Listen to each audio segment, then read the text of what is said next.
Finally, after 25 years of trying, I'm at the Naval Aviation Museum. This is on the road to Bagmalo beach. It's on the other side of the civil terminal here in Goa. And I've been wanting to come here for a really long time. And I finally made it.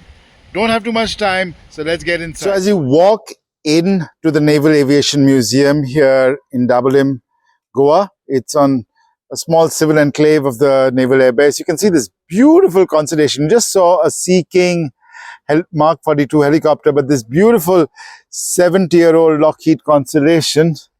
Don't know exactly which mark of the Lockheed Constellation this is, and if you can go inside, but look at this wonderful old piston propeller engines. This is being held up. Lovely to see Indian markings over here. These are some guns. I don't know which aircraft these are from, but let's see if you can access the interior of the Connie. This is a Super Constellation, and these are the right cyclone engines. There are stairs leading up to the door, but obviously it's been shut. You can't go inside, but these engines and propellers are huge. These right cyclones. Just see the size of the tires, and yeah, even the rear door is shut. That's a pity. Would have been nice. This is a Dornier over here, a small Chetak helicopter as well. So let's go see the Sea Harrier out there and the Kamov helicopter with the contra-rotating propellers. See, this is an Islander, actually Britten Islander, not a Dornier. My mistake. Don't see too many of these in service. So let's now go to the Harrier. This is a Hawker Sea Harrier Mark 1. The Sea Harrier was used by the Indian Navy from 1983 onwards. But we never used it in anger. In fact, by the time it actually came to India, the Sea Harrier had become quite famous because it had served the Royal Navy and Royal Air Force dutifully, the regular Harrier, during the Falklands War in summer of 1982. It's a beautiful specimen. Looks a little bit worse for the bear. The colors have faded and could do with a lick of paint, as can many of the exhibits here, to be very honest. You can see the rocket pod, and there could be more information as well.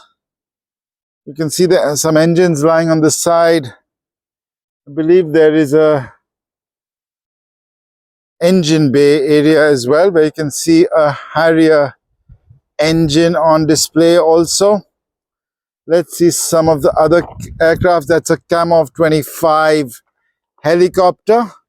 The Kamov helicopters are famous for having their contra-rotating propellers, so they don't need to have a tail prop on them because the torque is cut out. This is the Supermarine Seahawk, one of the first naval fighter aircrafts, along with the Vampire over there in the Indian Navy. This was the first carrier-borne aircraft we had back in the day, when you could have super light carrier-borne aircraft, unlike, say, the MiG-29K or the Rafale M we are now considering buying for the Indian Navy.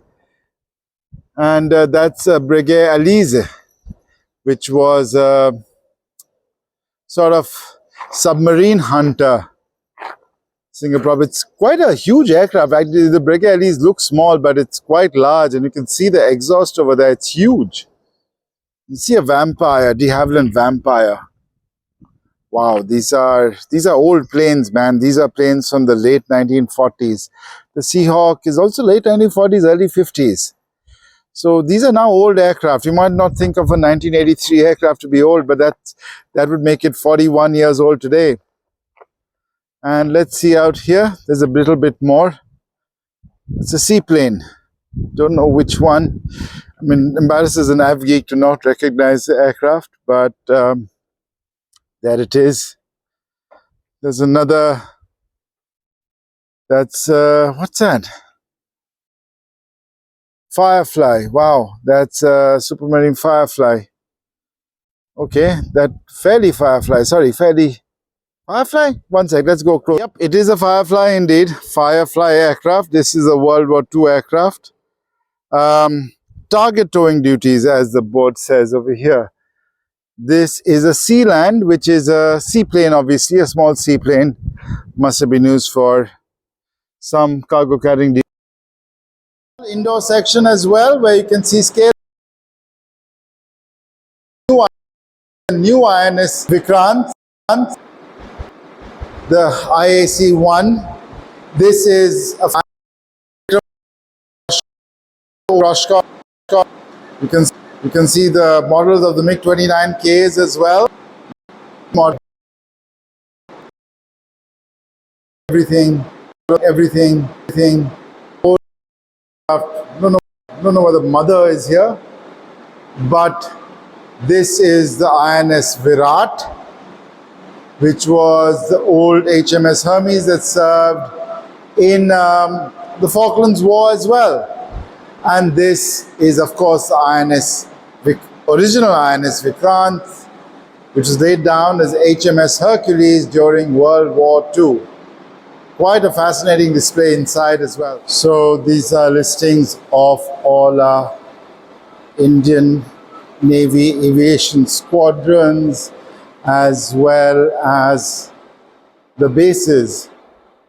So you have the helicopter squadrons, the drone squadrons, the fighter squadrons like INS 551, and all of them. It's quite fascinating. INS 552, which used to operate the Harrier. INS 316 is operating the P-8I. Quite fascinating indeed. And of course, INS Hansa.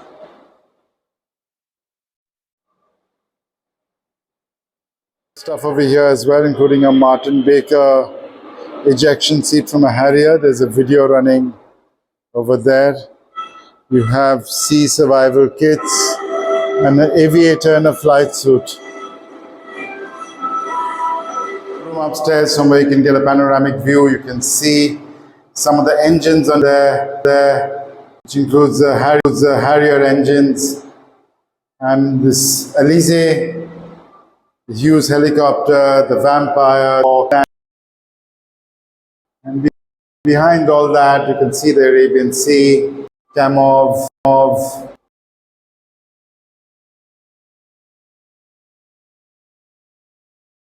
In the background, you can see the tail of the Connie. Pretty cool. Both indoor and outdoor. It's 150 rupees. So I'm in this little room upstairs where you can see all the outdoor exhibit. Just about see the tail of the Constellation there. So it's 150 bucks to come inside the Naval Aviation Heritage Museum. There's a lot to see, and as an av geek, you'll definitely enjoy coming here, seeing all these aircraft on display, everything from the Breguet Alize right behind me to that Harrier over there and the engines as well. So 150 bucks to come in, worth the money, seeing the models, seeing everything on display. Fortunately, this was a really rushed visit for me, but worth it.